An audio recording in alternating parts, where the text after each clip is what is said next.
महान ईश्वर परमेश्वर को परमेश्वर के पावन कदमों पर हमें 2025 चौथा महीना पहली तारीख शाम के समय एकत्रित होने के लिए प्रभु ने मदद किया। हमें परमेश्वर पिछले 3 महीने, इस साल के पिछले 3 महीने संभाले रखा और इस नया महीना जो आज प्रारंभ हुई, हमारे लिए परमेश्वर बड़ा बरकत का ठहराएं। इस महीना हम परमेश्वर से चंगाई, शांति, आनंद और प्रार्थना के कई बातों की भरपूरी को प्राप्त कर सकें, अनुभव कर सकें। उस बड़े प्रार्थना के साथ आप सभी जनों को प्रभु की आगमन में देरी है, तो एक सफल और सुखद अप्रैल के महीने की कामना करता हूं और हम परमेश्वर के वचन में प्रवेश करेंगे। पिछले दिनों में हम प्रकाशित वाक्य की किताब को समझने की कोशिश कर रहे थे। आपको शायद याद होंगे हम कहां तक पहुंचे, आखिरी में हम कहां थे, याद तो होंगे ना।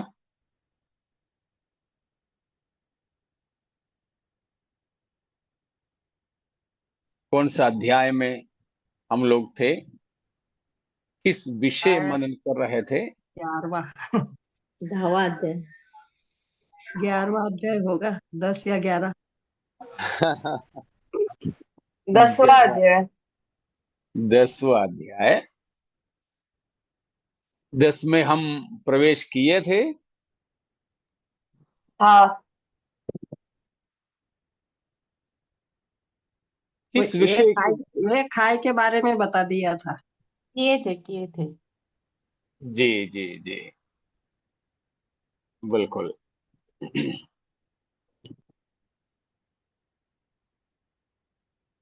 तो उस 10वां अध्याय में हमने प्रवेश की। उसमें हम मनन कर रहे थे, जैसे 8 अध्याय से तुरहियों के द्वारा होने वाला न्याय। परमेश्वर के दूत तुरहियां फूंकते हैं। 7 ऐसे दूत हैं, नरसिंगे या तुरहियां फूंकते हैं।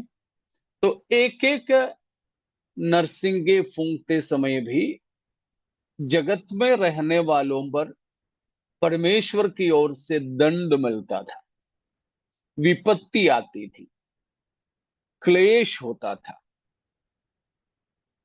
क्योंकि हमने सीखा कि ये जो क्लेश का समय परमेश्वर की क्रोध का समय है और वो परमेश्वर अपने क्रोध में अनाज्ञाकारी लोगों को दंड दे रहे हैं। हम जो मसीह यीशु के हैं, यीशु मसीह के द्वारा उद्धार पाने के कारण दंड से छूट गए हैं। इसलिए अब हम पर परमेश्वर की क्रोध की आज्ञा नहीं है। इसलिए इन सारे विपत्तियां पृथ्वी पर रहने वालों पर बीतने से पहले ही परमेश्वर अपनी कलीसिया को अपने पास उठा ले जाएंगे। तो कलीसिया की उठा लिए जाने के बाद, राप्चर के बाद, इस जगत में होने वाले संकट क्लेश के बारे में, परमेश्वर की क्रोध की उंडेले जाने के बारे में हम सीख रहे हैं। प्रकाशित वाक्य अध्याय 6 से लेकर 18 तक। उसमें हमने पाए हैं कि 3 प्रकार के दंड या न्याय होगा। उन तीनों न्यायों में 7 7 पहलुएं हैं। ऐसे करके 21 जो है विपत्ति की अलग अलग पहलू परमेश्वर की ओर से जगत में रहने वालों पर होगा। पहला हमने देखा, प्रभु यीशु मसीह जब किताब की मोहर को खोलते हैं तो मोहरों के खोलने के द्वारा, 7 मोहरों के खोलने के द्वारा होने वाली विपत्ति, और हमने पाया कि 8 की पहले में कि 7वां मोहर जब खुलता है तो वहां दूसरा न्याय और दंड की सिलसिला चालू हो जाता है। वो सिलसिला है तुरही फूंके जाने से होता है। तुरही फूंकने वाले परमेश्वर के पवित्र स्वर्गदूत होते हैं, लेकिन उस समय पृथ्वी पर करीब 1/3 पर बड़ी विपत्ति पड़ने के बारे में हमने सीखा। 7 तुरहियां हैं, उसमें आखिरी 3 तुरहियों के फूंके जाने से मनुष्य पर, पृथ्वी पर रहने वालों पर हाय हाय करके बताया। वो हैं हमने जो 8 की आखिरी वचन में पढ़े थे। वहां से हमने देखा कि 9 की 1 से लेकर 11 तक उन 3 हाय में पहला हाय, हाय मतलब उफ, उफ। और हमने पाया कि 9 की 13 से लेकर 21 तक दूसरा हाय, यानी 6वां तुरही फूंका गया। 6वां तुरही। लेकिन 7वां तुरही फूंका जाता है 11 का 13 में, 11 का 13 में। लेकिन उससे पहले 11 का 14वीं वचन तक दूसरे तुरही, दूसरे हाय या दूसरी विपत्ति के सिलसिला जारी है।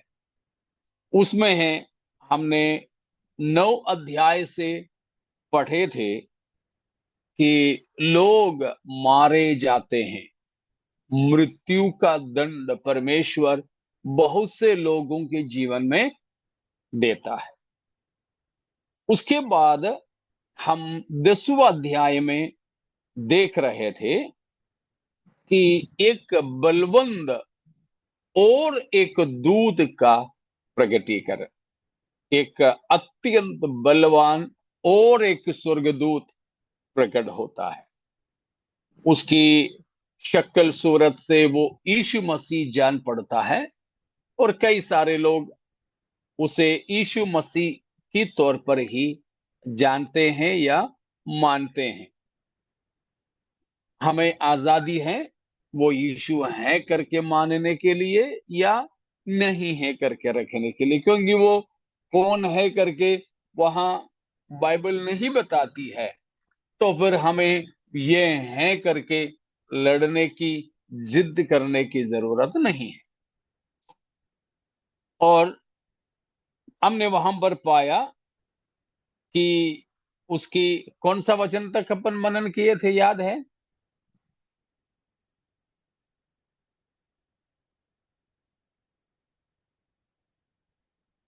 10 तक। कड़वा हो गया पुस्तक खाई तो। हाँ, 10 तक हमने मनन किया, लेकिन बीच का कुछ हमने छोड़ दिए थे। तो उसमें हमने पाया वो बलवंत स्वर्गदूत के पास एक किताब है। वो यूहन्ना को खाने के लिए दिया। उसने खाया तो मुंह में तो मीठा लगा, पेट में कड़वा लगा। और स्वर्गदूत ने यूहन्ना को कहा, ये तुम खा लिया तो तुम और भी जाति जाति के लोगों से भविष्यवाणी करेगा। तो हमने पाया कि वो किताब परमेश्वर के अभिषेक और परमेश्वर की कमीशनिंग, नियुक्ति को दर्शाने वाली बात है, नियुक्ति को। ठीक है, तो इसीलिए वो मुंह में मीठा रहा, मतलब परमेश्वर की आवाज को सुनना, परमेश्वर से बातें करना, ये सब तो बहुत ही अच्छा है। लेकिन आत्मिक अनुभवों का परिणाम कई बार कड़वा होता है। आत्मिक अनुभवों का परिणाम कई बार कड़वा होता है। तो हम परमेश्वर की वचन को पढ़ते हैं, आत्मिक अनुभवों को पाते हैं, ये सब अच्छा है, ये सब अच्छा है। लेकिन उसका परिणाम कड़वा होता है कि जो मुंह में मीठा लगता है वो पेट में कड़वी लगती है। मतलब हम अगर परमेश्वर की वाणी वैसे कि वैसे लोगों तक पहुंचा दे तो हमें बहुत नुकसान उठाना पड़ेगा। पुराने नियम में हो या नया नियम में, आप भक्तों को देख लीजिए, परमेश्वर की आवाज औरों तक पहुंचाने वाले भविष्यद्वक्ताएं मारे गए, शहीद हुए। पुराने नियम में ऐसे हैं।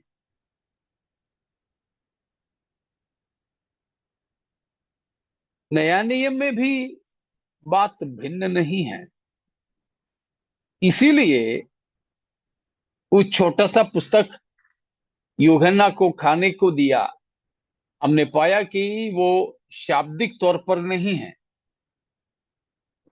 शाब्दिक तौर पर नहीं है। मतलब आजकल लोग टीवी देखते हुए, मोबाइल देखते हुए, कंप्यूटर देखते हुए अपने हाथ ही हाथ से कुछ ना कुछ ले लेकर के खा लेते। कोई तो मजाक के अंदाज में ये तो कंप्यूटर से या ना मोबाइल से आंख निकाल ही नहीं रहा है, लेकिन अपने आप से कुछ कुछ उठा के खा रहा। देखा तो घर वाले ही कुछ लोग वो खाने की प्लेट को तो हटा ही देते हैं और कुछ चीज रख देते हैं, बस वो उसी को लेके खाने लग जाते हैं। जब मिर्ची होता है तो मिर्ची लगे तब पता चलता है ये क्या है। तो यूहन्ना ऐसे नहीं खाया, यूहन्ना ऐसे नहीं खाया। मतलब कोई ऐसी किताब, वो भी शर्म पत्र, शर्म पत्र जो जानवरों की चमड़ों पर लिखा जाता था, उस समय की किताबें ऐसे थी। तो यूहन्ना ने ऐसा कोई लेतर, कोई चमड़ा नहीं खाया है, ठीक है, ऐसे मत सोचिएगा। परंतु परमेश्वर ने उसे सेवकाई के लिए नियुक्त किया और भी उसे अभिषेक किया और भी उसे अधिकृत किया। वो है उसका मतलब। वो यूहन्ना के लिए तो अच्छा अनुभव था, लेकिन औरों के लिए जो ये सेवकाई पाते थे उतना अच्छा नहीं था। तो वो हैं, हमने उस 10वां और 11वां वचन तक पढ़े थे कि उसका मतलब या उद्देश्य है। 11वां पद में बताया कि तो अब और भी देशों के बारे में, अन्य जातियों के बारे में और अलग अलग भाषा के लोगों के बारे में भविष्यवाणी करता रहेगा। यह हम तक हमने देखा। हम बीच में नहीं मनन किए थे, वो है उसका 3 और 4, तीसरा और चौथा वचन को पढ़िएगा। और ऐसे बड़े शब्द से चिल्लाया जैसा सिंह गरजता है, और जब वह चिल्लाया तो गर्जन के साथ शब्द सुनाई दिए। जब सातों गर्जन के शब्द सुनाई दे चुके तो मैं लिखने पर था, और मैंने स्वर्ग से यह शब्द सुना, जो बातें गर्जन के उन 7 शब्दों से सुनी है उन्हें गुप्त रख और मत लिख। और आगे थैंक यू। बस बस कवर करा दी। तो यहां पर हमने पाया वो जो स्वर्गदूत अत्यंत बड़ा, जिसका पैर पृथ्वी और समुद्रों में रखा है, और ऐसा चिल्लाया जैसा सिंह गरजता है। तो वो स्वर्गदूत जो 10वां अध्याय का है, गरजा, तब क्या सुनाई दिया? स्वर्ग की 7 बादल ना, गर्जन। गर्जन, गर्जन, स्वर्ग की 7 गर्जन आवाज किया। और जब उसके बारे में लिखने पर था तो स्वर्गदूत ने कहा उसके बारे में लिखो नहीं, छोड़ दो। तो गर्जन के 7 शब्द सुनाई दी, और जब सातों गर्जन के शब्द सुनाई दे चुके तो यूहन्ना लिखने लगा। पर यूहन्ना ने स्वर्ग से ये शब्द सुना कि जो बातें गर्जन के उन 7 शब्दों से सुनी हैं, तुम्हें गुप्त रख, उन्हें गुप्त रख और मत लिख। इसीलिए वो क्या है, हम सबको जानने की इच्छा है, लेकिन क्या है करके यूहन्ना से लिखने के लिए मना किया तो हम उसे नहीं जान सकते। जब यूहन्ना को मना कर दिया गया तो यूहन्ना ने नहीं लिखा, तो हम किसी को उसके बारे में और कोई सूचना नहीं है, और कोई सूचना नहीं। इस तरह की कई गुप्त बातें हमें प्रभु के वचन में मिलेगा। ये गुप्त बातें किसका है?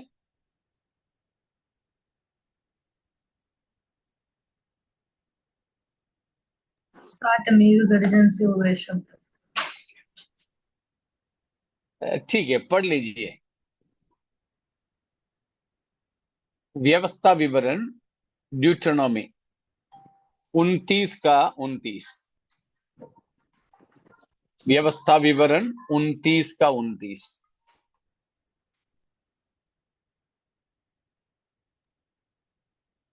गुप्त बातें हमारे परमेश्वर यहोवा के वश में है, परंतु जो प्रकट की गई है वे सदा के लिए हमारे और हमारे वंश में रहेगी, वश में रहेगी, इसलिए कि इस व्यवस्था की सब बातें पूरी की जाए। हाँ, वहां मूसा ने ये बात पहले ही कह दिया था। परमेश्वर की सभी बातें परमेश्वर ने प्रकट नहीं किया है। परमेश्वर की सब बातें परमेश्वर ने प्रकट नहीं किया। क्या हम स्वर्ग पहुंचेंगे तब सब बातें हमें मालूम हो जाएगा? आप लोग भी साथ में चलिए ना। हम जब स्वर्ग पहुंच जाएंगे तो हमें सब बातें मालूम हो जाएगा।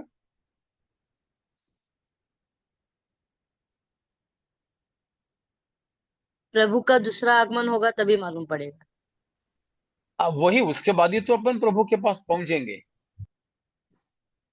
तब जब हम प्रभु का दूसरा आगमन हो गया, उसके बाद हम प्रभु के साथ चले जाते हैं और हम और प्रभु साथ मिलकर आनंद काल सार्वकालिक जीवन में प्रवेश करते हैं। तब क्या हम सब बातें मालूम कर सकेंगे, जान सकेंगे?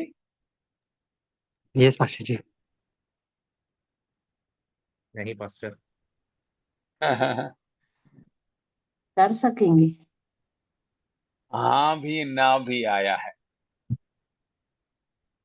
एक दृष्टांत हम देखते हैं 19 अध्याय का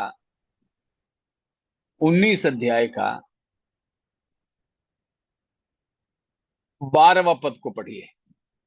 प्रकाशित वाक्य ही, रेवलेशन 19:12, 19 का 12।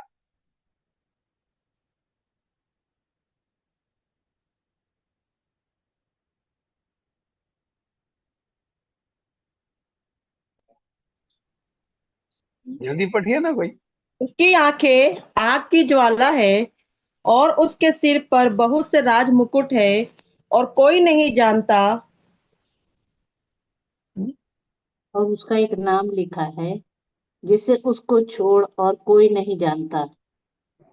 हाँ, यीशु मसीह की दोबारा आगमन के समय में, मतलब यीशु मसीह पवित्र लोगों के साथ धरती पर आ रहे हैं, हम भी मसीह के साथ सब होंगे। तब यीशु मसीह की बहुत से नाम हैं। उसी 11वां वचन में यीशु मसीह का नाम दिया गया है। 13-14 में मसीह का नाम दिया गया है। 16वां वचन में मसीह का दूसरा नाम दिया गया है। मतलब इन्हीं 11 से 16 तक की वचनों में ही यीशु मसीह का नाम है विश्वासी योग्य और सच्चा, परमेश्वर का वचन, राजाओं के राजा, प्रभुओं के प्रभु। ठीक है, कम से कम ये 5 नाम प्रकाशित वाक्य 19 अध्याय की 11 से 16 तक के वचनों में दिया है यीशु मसीह के लिए। लेकिन 12वां वचन में हमने पाया कि यीशु मसीह का ऐसा एक नाम लिखा हुआ है। किस किस को मालूम है उसके बारे में? उसको छोड़ किसी को नहीं मालूम। यीशु मसीह को छोड़ किसी को भी वो नहीं मालूम। उसका मतलब स्वर्ग में जब हम पहुंचेंगे, मसीह के साथ हम रहेंगे, तब भी क्या सब बातें हमारे लिए प्रकट होगा? नहीं पास्टर। नहीं होगा। तब भी ऐसी कई बातें होंगे जो हम समझ नहीं पाएंगे। इसीलिए नहीं कि हम में कोई कमी हो, लेकिन इसीलिए कि परमेश्वर उतना बड़ा और गहरा है। इसीलिए हम लोग गाते भी, बोलते भी, प्रचार करते भी है, even eternity will not be sufficient enough for us to comprehend God or his love। परमेश्वर को, परमेश्वर के भिन्न भिन्न प्रकार के ज्ञान को, परमेश्वर के प्रेम को समझने के लिए अनंतता भी हमारे लिए काफी नहीं होगा। समझ पा रहे हो?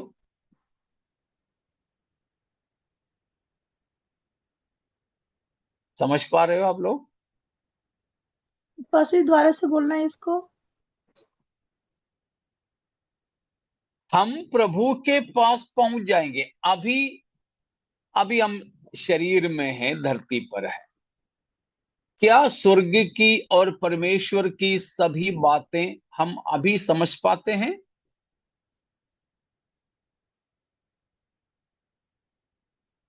नहीं। नहीं, हम लोग अभी नहीं समझ पाते। लेकिन क्या हम जब प्रभु के पास पहुंच जाएंगे, प्रभु यीशु मसीह आएंगे, हमको लेकर जाएंगे, हम मसीही के समान होकर मसीही के साथ जब हम रहेंगे, उस समय क्या हम सब कुछ जान पाएंगे? तब भी नहीं। कारण बताया, या दृष्टांत हमें मिला है, सबूत, दृष्टांत नहीं सबूत मिला है। जब प्रभु यीशु मसीह आएंगे, हम भी मसीह के साथ होंगे, उस समय यीशु मसीह के एक नाम जो यीशु को छोड़कर और किसी को भी नहीं मालूम। उसका मतलब वहां के स्वर्गदूतों को नहीं पता, पवित्र लोगों को नहीं पता, कलीसिया को नहीं मालूम, नहीं मालूम।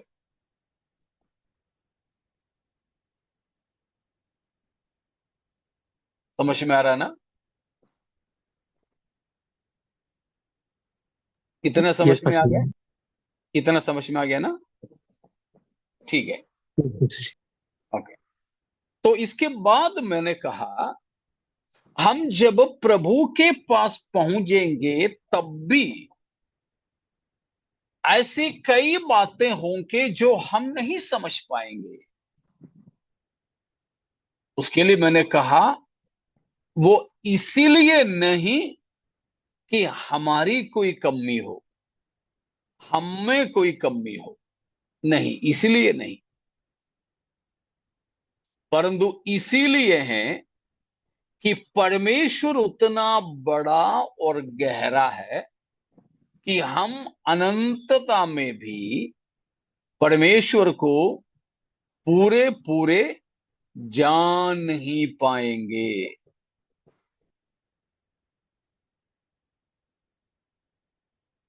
तो इसलिए गानों में भी, प्रचारों में भी हम बोलते हैं, अनंत काल भी हमारे लिए काफी नहीं होगा कि हम परमेश्वर की प्रेम को, परमेश्वर के गुप्त बातों को पूरे पूरे समझ सकें, पूरे पूरे समझ सकें।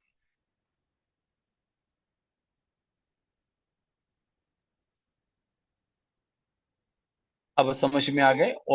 और दोहराना है? आगे है सब। ठीक है, सबको आ गया ना? तो उसी का एक दूसरा बात है, हम यहां पर देखे 10वां अध्याय की 3 और 4 में, वो जो स्वर्गदूत चिल्लाया, तो 7 गर्जन की आवाज सुनाई दिया, गर्जन की 7 आवाज सुनाई दी। उस समय यूहन्ना लिखने लगा, तो यूहन्ना को आदेश मिला कि नहीं, उसको मत लिखो, छोड़ दो, उसे छोड़ दो।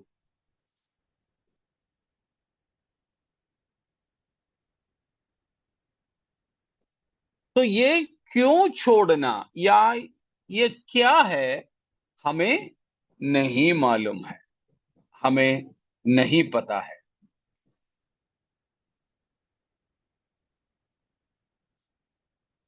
ये परमेश्वर की आवाज के तौर पर हम समझ सकते हैं। होशेया 11 का 10वां वचन को देखिए, होशेया 11 का 10।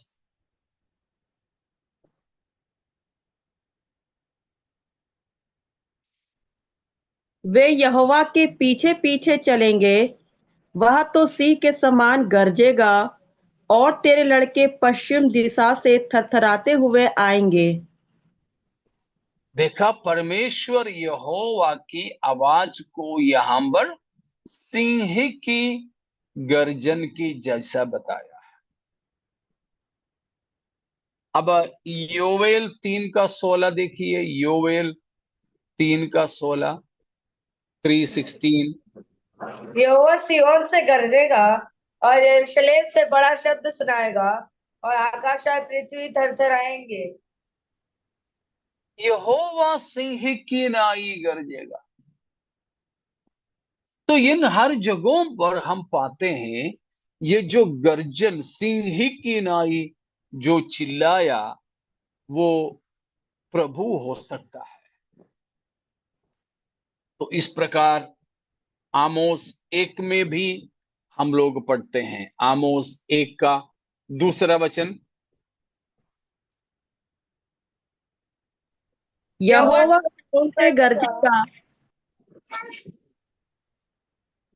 और यरूशलेम से अपना शब्द सुनाएगा। तब चरवाहों की चराइयां विलाप करेगी और करमेल की चोटी झुलस जाएगी।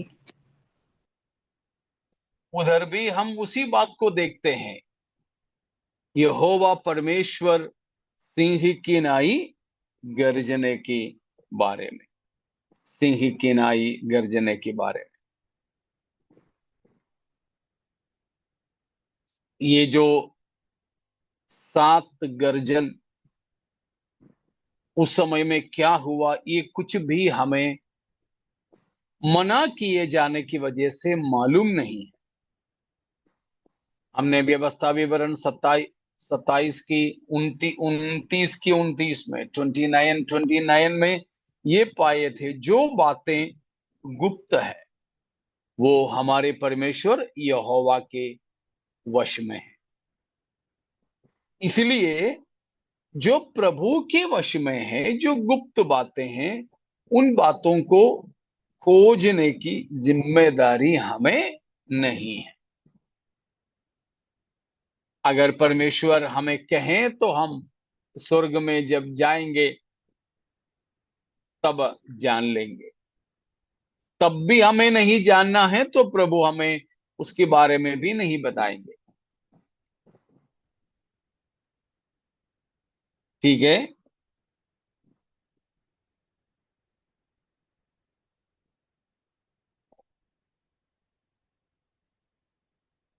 इसीलिए 3 और 4 में जो 7 गर्जनों के बारे में हमें जानने की इच्छा है लेकिन प्रकटीकरण नहीं है, तो हम उन बातों के पीछे नहीं जाएंगे। अब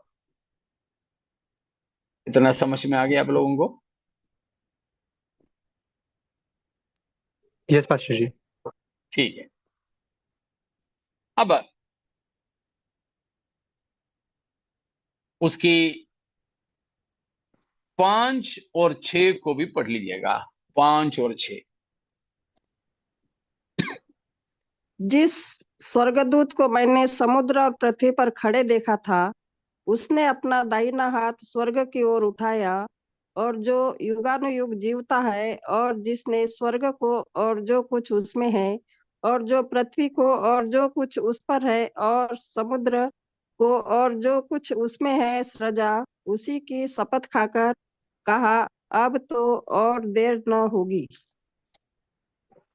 वरन 7वें स्वर्गदूत के तुरही फूंकने पर होने वाले शब्द के दिनों में परमेश्वर का गुप्त मनोरथ उस सुसमाचार के अनुसार जो उसने अपने दास भविष्यवक्ताओं को दिया पूरा होगा। Praise the Lord. तो वहां पर अगली एक बात, ये जो 5, 6 और 7 पदों में हमें देखने को मिलता है, वो है कि वो जो बड़ा सा स्वर्गदूत है वो अपने हाथों को आकाश की ओर उठाकर चिल्ला करके कहा। क्या कहा? अब समय ना होगी।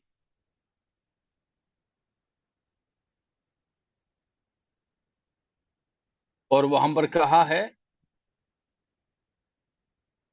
अब तो और देर ना होगी। 6 का आखिरी में है हिंदी में।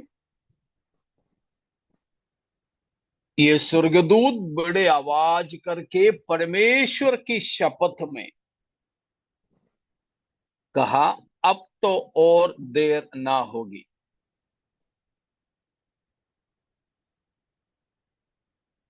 इसलिए वरन 7वें स्वर्गदूत के शब्द देने के दिनों में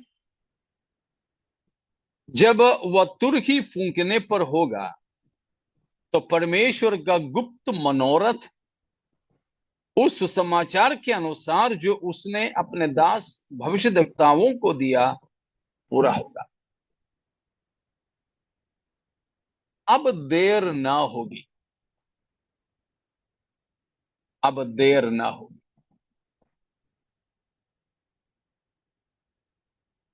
ये स्वर्गदूत यहां पर बताने का बात है कि अब देर ना होगी। किस बात के लिए है? क्या है उसका मतलब? उन बातों को हम थोड़ा सा मनन करने की कोशिश करेंगे।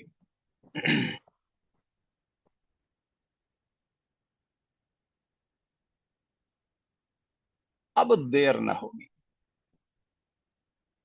किस बात के लिए?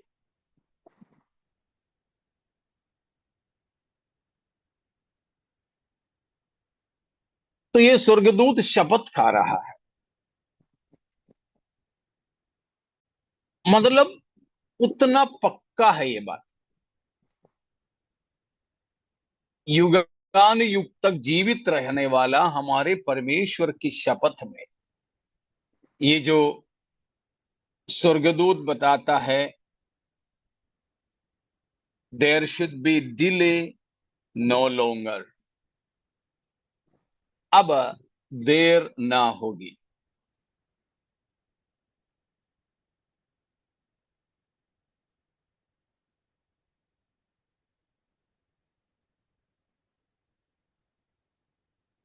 उसका कई मतलब हो सकते हैं। उसका एक मतलब ये है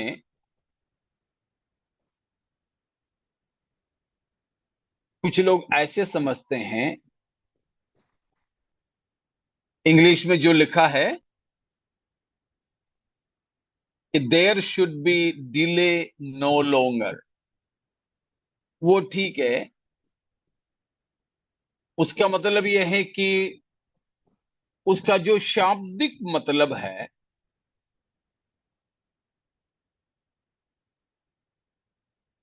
क्रोनोस ओकेती स्थाई, यूनानी शब्द में ऐसे लिखा है। उसका मतलब है time no longer it will be. Time no longer it will B.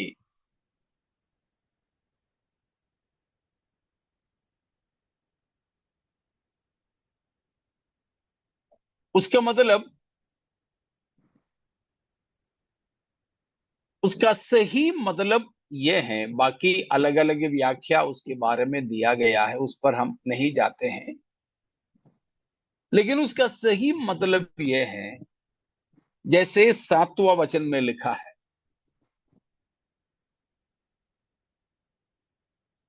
वरन 7वें स्वर्गदूत के शब्द देने के दिनों में जब वह तुरही फूंकने पर होगा तो परमेश्वर का गुप्त मनोरथ उस सुसमाचार के अनुसार जो उसने अपने दास भविष्यद्वक्ताओं को दिया पूरा होगा।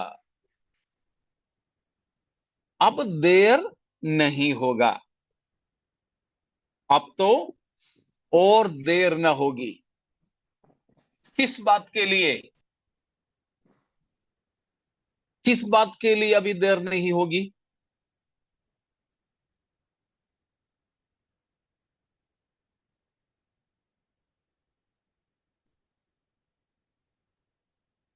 जो भविष्यद्वक्ताओं को जो दिया गया एक मिस्ट्रीज थे और वे सब पूरे होंगे। फाइनल जजमेंट, परमेश्वर का आगमन जो होने वाला है, जो अंतिम चरण का, उन घटनाओं के बारे में बोला जा रहा है कि उसमें अब देर नहीं है। ठीक है, और भी किसी को कुछ बोलना है तो बोल सकते हैं।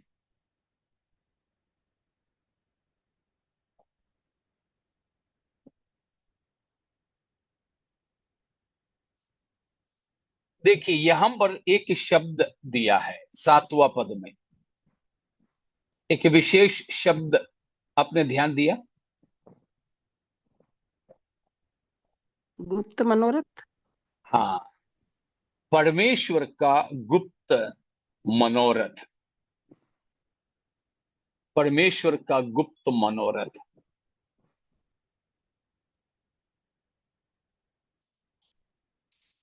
गुप्त मनोरथ।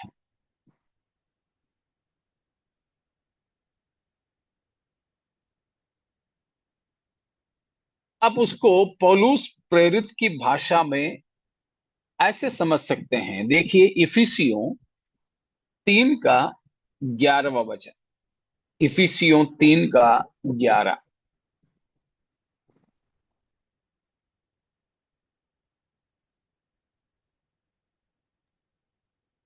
उस सनातन मनसा के अनुसार जो बस बस उसने बस हमारी बस किरण, उतना ही काफी है, नहीं तो हम ये भूल जाएंगे। प्रकाशित वाक्य 10 के 7 में बताया परमेश्वर का मनोरथ या गुप्त मनोरथ। पौलुस ने इफिसियों 3 का 11 में उसको ऐसे कहा, उस सनातन मनसा के अनुसार, परमेश्वर की सनातन मनसा। इफिसियों ही 1 का 9 और 10 को भी पढ़िएगा। इफिसियों 1 का 9 और 10। क्योंकि उसने अपनी इच्छा का भेद उस भले अभिप्राय के अनुसार हमें बताया, जिसे उसने अपने आप में ठान लिया था कि समयों के पूरे होने का ऐसा प्रबंध हो कि जो कुछ स्वर्ग में है और जो कुछ पृथ्वी पर है, सब कुछ वह मसीह में एकत्र करे। हाँ, कितने शानदार तरीके से इन बातों के बारे में पौलुस, नहीं, पवित्र आत्मा पौलुस के द्वारा बताया है। तो इन तीनों को मिला लीजिए। परमेश्वर का गुप्त मनोरथ, परमेश्वर की सनातन मनसा, परमेश्वर की सनातन मनसा, और इफिसियों 1 का 9-10 में बताया the mystery of the will of God, परमेश्वर की इच्छा का भेद, परमेश्वर की इच्छा का भेद।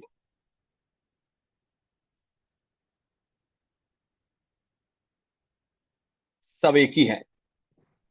ये किसने ठाना? स्वर्गीय पिता ने। स्वर्गीय पिता ने, परमेश्वर ने। कब? बिफोर कब? सनातन से। सनातन से, यानी अनादि से, समय की शुरुआत से पहले से, सनातन से। किस में ठाना? मसीह में। हाँ, मसीह में होकर पूरा करने के लिए अपने आप में ठाना। वो है हमने 9-10 में पढ़े। एक और बार 9-10 को पढ़िए, एक का। क्योंकि उसने अपनी इच्छा का भेद उस भले अभिप्राय के अनुसार जो हमें बताया, जिसे उसने अपने आप में ठान लिया था कि समयों के पूरे होने का ऐसा प्रबंध हो कि जो कुछ स्वर्ग में है और जो कुछ पृथ्वी पर है, सब कुछ वह मसीह में एकत्र करे। Praise God. किसमें ठाना? अपने आप में। क्या था वो गुप्त योजना? मसीह। Both which are in heaven and earth must unite in Christ. When? कब हो? समय का पूरा होने। हाँ, समय का पूरा होने का ऐसा प्रबंध हो। मतलब परमेश्वर ने हर बात के लिए अनादि में ही समय को ठहराया था। परमेश्वर ने ये जब अपने आप में ठाना, तब समय था? नहीं, नहीं था उस समय। तब समय नहीं था। माफ कीजिए, समय नहीं था तो भी हमें उस समय करके बोलना पड़ रहा है। उसके अलावा बोल ही नहीं सकेंगे, इसलिए माफ करें। मतलब परमेश्वर ने अपना सारा योजना जब बनाया था, उस समय समय का रचना नहीं हुआ था।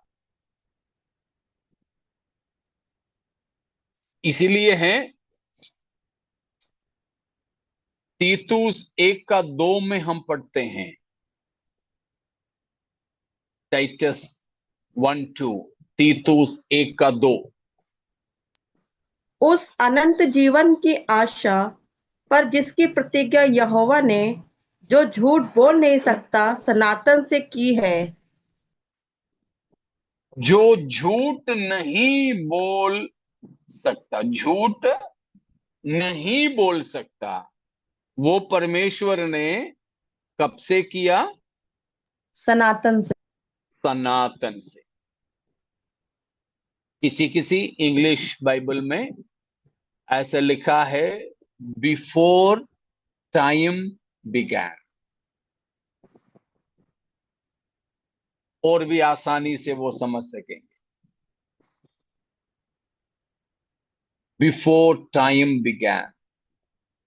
परमेश्वर ने ये सारी योजना बनाया समय की शुरुआत से ही पहले। लेकिन समय की शुरुआत से पहले योजना तो बनाया, लेकिन वो योजना पूरा होने के लिए समय का प्रबंध किया।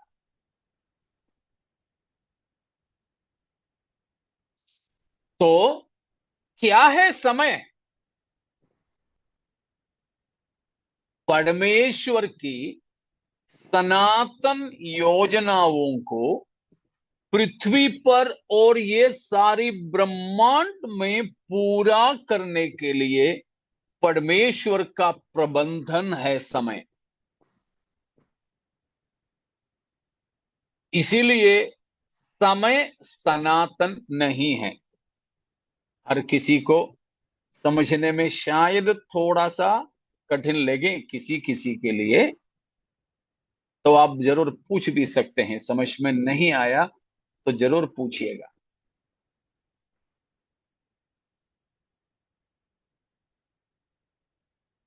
क्योंकि हम सबके वचन की पहचान अलग अलग स्तर में है और हमारी समझने की क्षमता भी अलग अलग स्तर में है।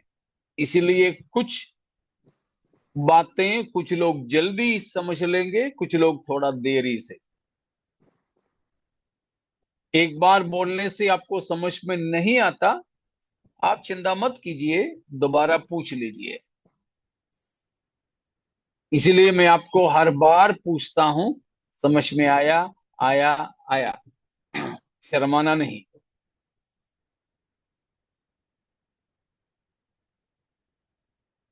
हमारे बच्चे भी स्कूल में जब जाते हैं, एक ही उम्र के बच्चे हैं, हम लोग तो अभी अलग अलग उम्र के बच्चे बैठे हैं। तो एक ही उम्र के बच्चे भी है तो भी समझने में उनको, उनका स्तर अलग अलग रहता है, तो हमारा जरूर अलग अलग होगा, उसमें चिंता नहीं करना। आप पूछ सकते।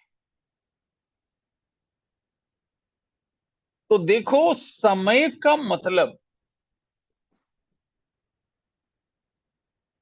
बीच में, समय से पहले भी, समय के बाद में भी है। लेकिन वहां इन दोनों जगह समय से पहले यानी अनादि, समय समाप्त होने के बाद यानी आनंद, इन दोनों जगहों पर समय का कोई मापदंड नहीं है, मापदंड नहीं है। तो परमेश्वर ने ये सारी योजना जगत की उत्पत्ति से पहले, सनातन से, अनादि से ही किया। लेकिन क्या किया, क्या प्रबंध किया? समय का ऐसा प्रबंध की कि परमेश्वर की ये सारे सनातन योजनाएं पूरे हो। एक दृष्टांत मैं आपको देता हूं। गलातियों 4:4, गलातियों 4:4।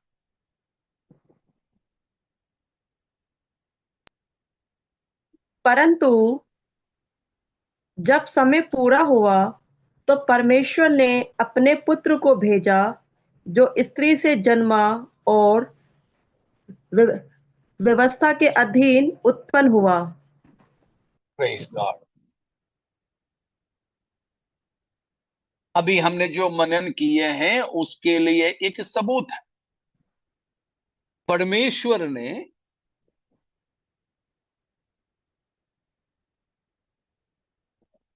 अपना पुत्र यीशु मसीह को हमारे उद्धारकर्ता या हमारे छुटकारा दाता होकर भेजने की योजना बनाया था। बनाया था कि नहीं?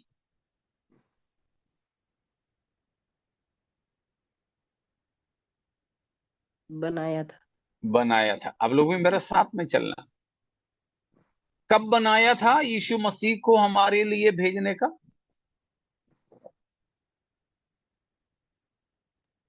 जगत की उत्पत्ति से पहले।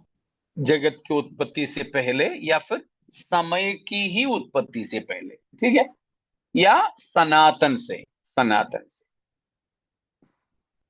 लेकिन परमेश्वर ने अपने पुत्र को उस योजना के अनुसार कब भेजा? समय पूरा होने पर। जब समय पूरा हुआ तब। उसे पहले कभी नहीं भेजा और देर भी नहीं किया। प्रभु यीशु मसीह के सेवकाई के सिलसिले में हम कई बार पढ़ते हैं कि उसका समय पूरा नहीं हुआ, इसीलिए इसीलिए इसीलिए करके लिखा हुआ है।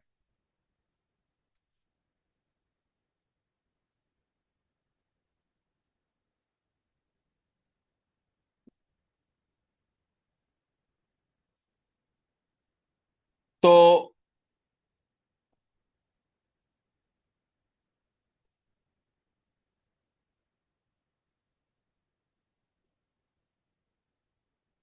यूहन्ना दूसरा अध्याय, उसका 14 वचन, यूहन्ना 2 का 4। यीशु ने उससे कहा, हे महिला, मुझे तुझसे क्या काम, अभी मेरा समय नहीं आया। हमें मालूम है प्रभु यीशु मसीह काना के शादी के घर में, जहां दाकमधु खत्म हुआ, मसीह का मां मरियम यीशु मसीह से मदद मांगी, तब मरियम से कहा बात है, मेरा समय अब तक नहीं आया ना। हाँ जी।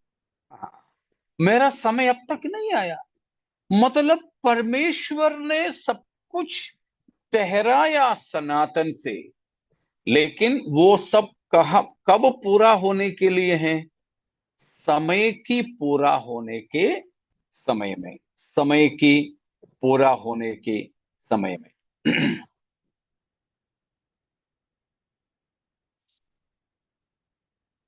तो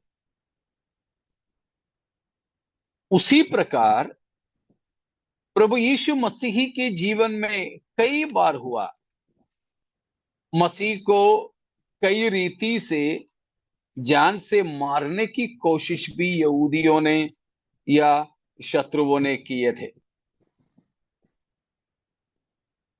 लेकिन वे कुछ नहीं कर सके।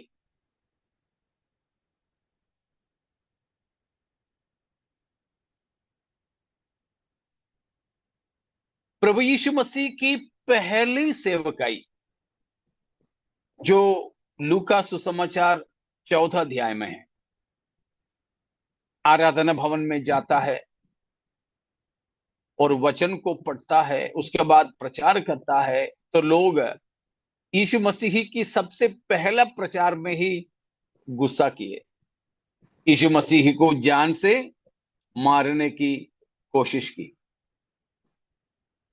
4:29 में लिखा है कि वे यीशु मसीह को नगर के बाहर ले जाकर पहाड़ पर से गिराकर मारने की कोशिश की, लेकिन प्रभु यीशु मसीह उनकी बीच में से निकल गया। मतलब अभी तक समझ में आए होंगे आपको ना? परमेश्वर ने सनातन योजना बनाया, लेकिन वो पूरा होने के लिए समय का प्रबंध किया। यीशु मसीह की जन्म भी ऐसे ही हुआ। जब समय पूरा हुआ, तब परमेश्वर ने अपना पुत्र को स्त्री से जन्मा हुआ होकर के भेजा। तो सब कुछ के लिए परमेश्वर ने समय को नियुक्त किया है। अब हम यहां पर जो पाते हैं, प्रकाशित वाक्य 10:5, 6 और 7 में वहां पर दिया है, अब देर ना होगी। किन बातों के लिए? परमेश्वर ने सनातन से जो योजना बनाया है, उन बातों की सिद्धता के लिए।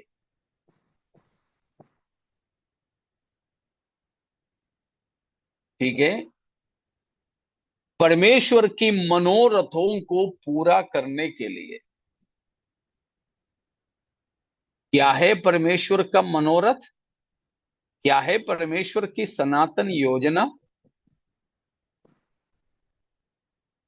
पृथ्वी और स्वर्ग की जितनी भी बातें हैं, वो सब मसीह में एकत्र कर करके एकत्र करके। हाँ, वही है पौलुस ने जो बताया, परमेश्वर की इच्छा की भेद, चाहे स्वर्ग में हो चाहे पृथ्वी पर, सब कुछ को यीशु मसीह में एक बनाना। हम उसके लिए एक शब्द इस्तेमाल करेंगे, वो है सारी सृष्टि की छुटकारा, सारे सृष्टि की छुटकारा।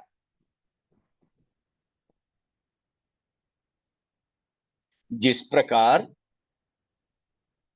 पाप करने से पहले मनुष्य की, पाप करने से पहले सब कुछ मसीह में एक था, एकत्रित था, सिद्ध, परिपूर्ण था, कोई खामी नहीं थी।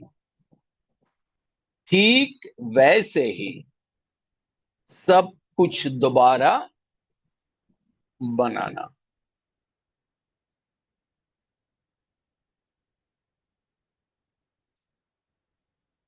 जिसके बारे में पौलुस और कहता है, पहला कुरिन्थियों 15 अध्याय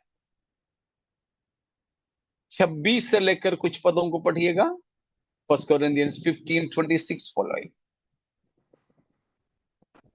सबसे अंतिम बैरी जो नष्ट किया जाएगा वह मृत्यु है, क्योंकि परमेश्वर ने सब कुछ उसके पांव तले कर दिया है।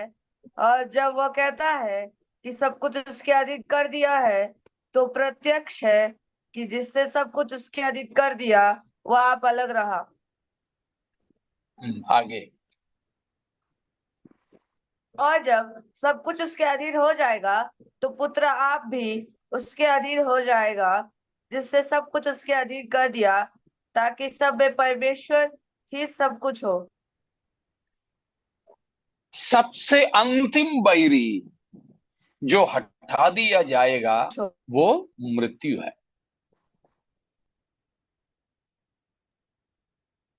वो जो मृत्यु को भी हटा दे, अब फिर दूसरा कोई बैरी मसीह के अधीन होने के लिए नहीं रहेगा। तब सब कुछ पाप में गिरे, नाश हुए, परमेश्वर की क्रोध के पात्र हुए, ये सारे ब्रह्मांड को यीशु मसीह छुड़ाकर पिता के कदमों पर सौंप देंगे, और मसीह आप भी पिता के अधीन रहेंगे। वो है, हमने अभी पहले कुरिन्थी 15 की 26 से लेकर पदों में पढ़े थे।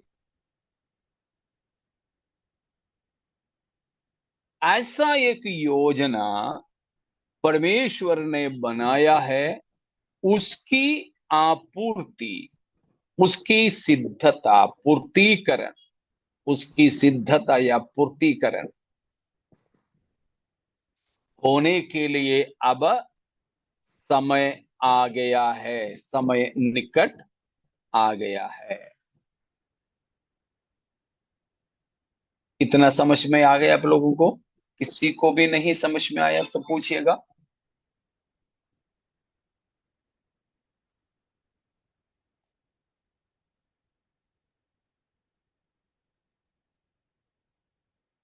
अंकल एक बार रिपीट कर दीजिए प्लीज। किस चीज को? अभी आपने जो समझाया मैं जस्ट जोड़। अभी अभी ज्वाइन किया क्या आपने? जी अंकल। अच्छा, तो काफी पीछे जाना पड़ेगा। नहीं अंकल, अभी फिलहाल का जो रोहन ने वचन पढ़ा। ठीक है,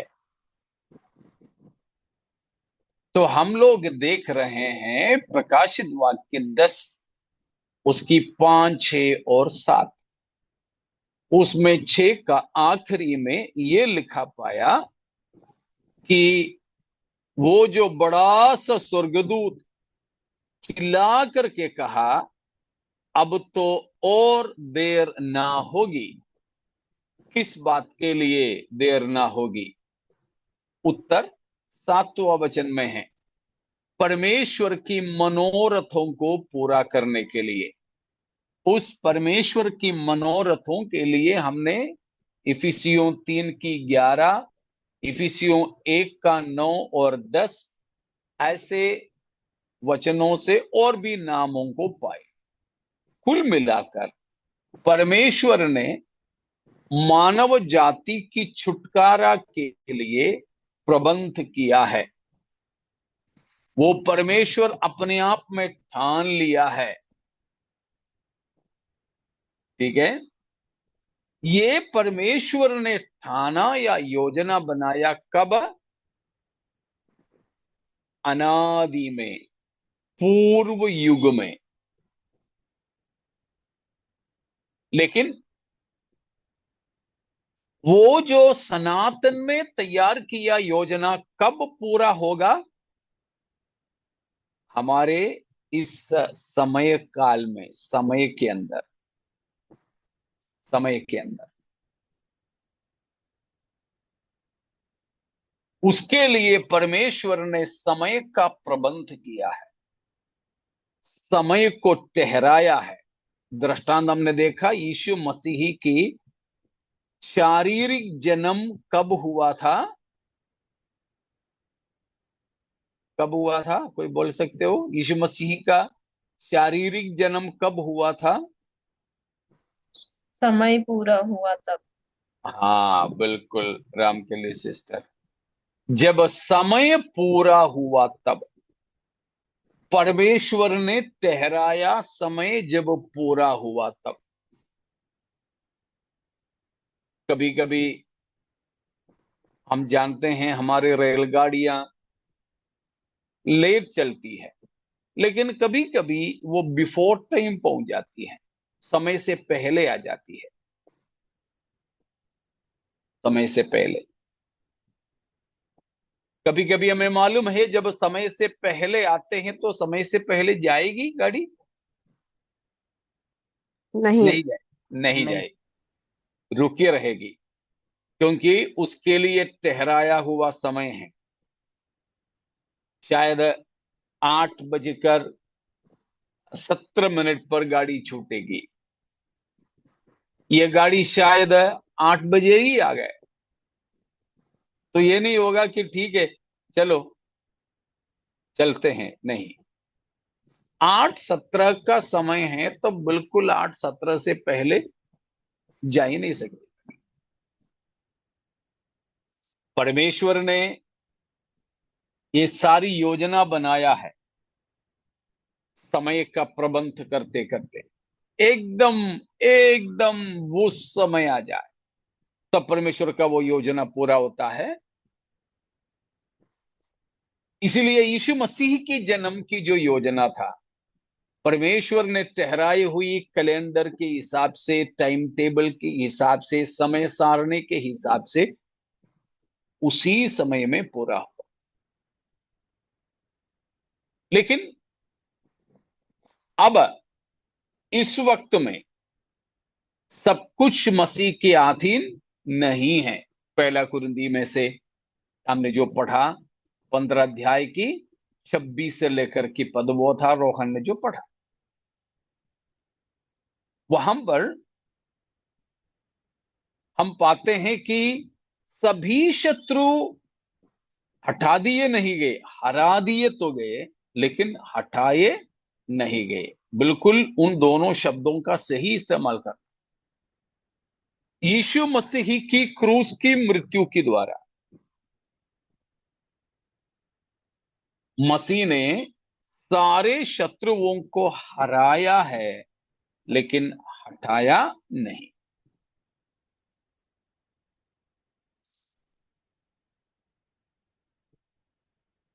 इसीलिए हम पहला कुरिन्थी 15 का 26 में पढ़े थे, आखिरी बैरी जो हटा दिया जाएगा वो कौन है?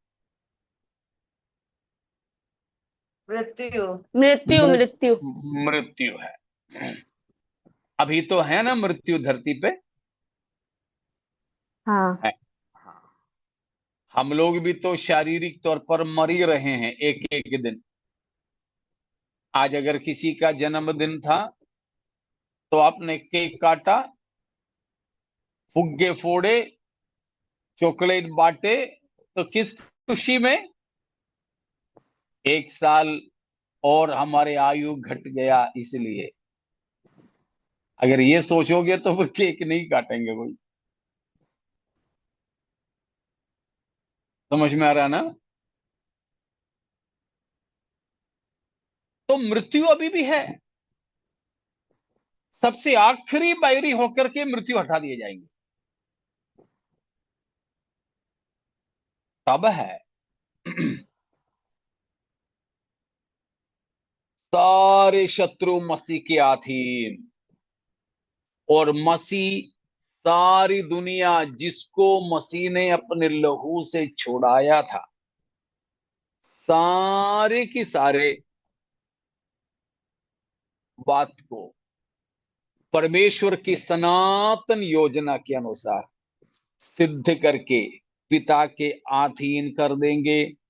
पुत्र आप भी पिता के अधीन रहेंगे। ये साफ है? Yes uncle. ठीक है। अगर और भी किसी को समझ में नहीं आया तो पूछ सकते हैं।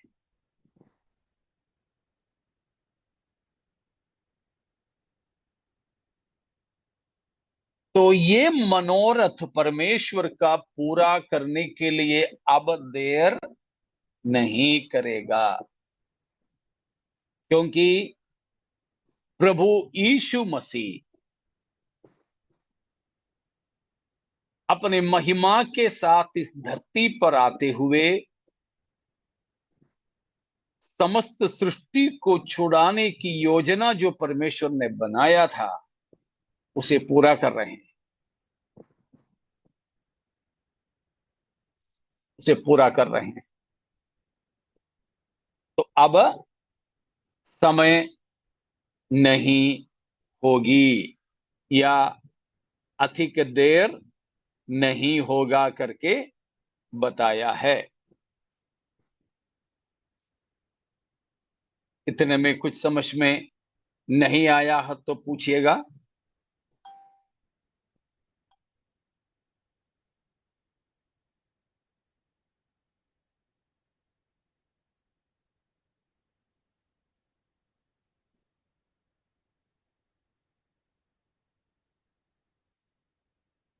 हबक्कुक का नबूवत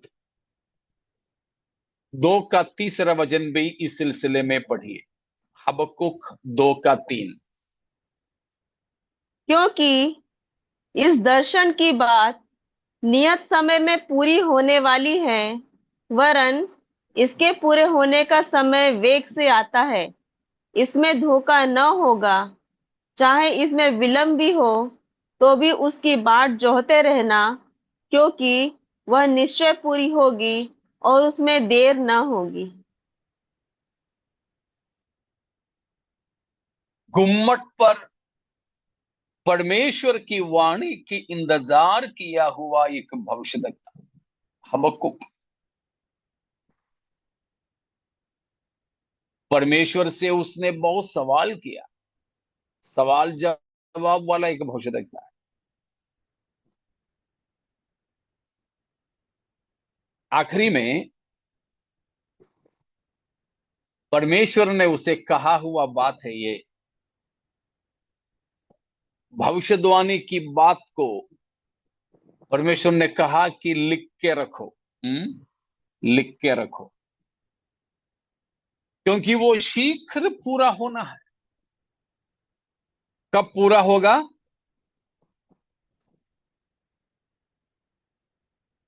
आने पर। हाँ, समय आने पर, नियत समय पर, समय की नियुक्ति।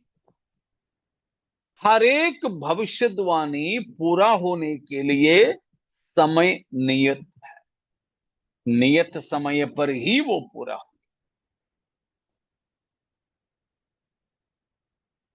तो इस तरह परमेश्वर की मनोरथ पूरा होने का समय निकट है करके, अब उसके लिए देर नहीं है करके यह हम पर बताया।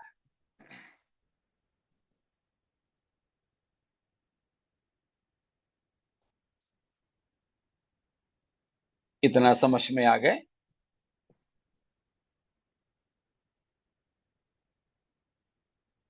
तो ठीक है प्यारों,